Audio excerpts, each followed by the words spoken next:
अरे आखिर सामने बा कि के केकरा दागा था। ये बात का फैसला साजी के बाबूजी करी हन। तू के तैले 21 साल गए, हमके तैले 5 साल हो गए, लेकिन एक एक दिन मार मार के हम जिया तनी केंगा बानी हम ही जानतनी। सही कहतन दीदी, हम 21 साल में सब देख लानी। का हो देवी लोग एजे बैठ के बतिया होई हो जन कमा पड़ल तनी के बात करी। हां काहे बहनी काहे ए तर बोलतनी। बहनी सारा काम तो क के बन जा, अब कौन काम बाकी बा। लड़ाई जा जवान अबे आतन तो बताओ तनी। जल्दी से चल नहीं तो घर में जाके बहंडल कर दे। देखा जा भैया आज 3 दिन काम करे तो कितना जल्दी खेत तक काम हो गए। आज खाना खा के तुरंत आवल जाई। ठीक है भैया? ठीक। चलो जल्दी खा के आओ के तक दी।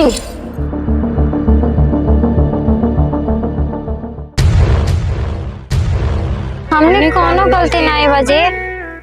देखा का वाला जान देखा जान सामने बा बहुत मनवा नहीं। देखा तानिक मेहरारू करतू तानिक सामने बाकी के तानिक अपने अपने मेहरारू का कुछ नहीं गावा जान, लेकिन होकर गलती जरूर निकाल देवा जान।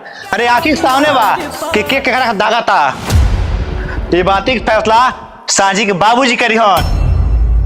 ई हम कहब नजर न लागे हम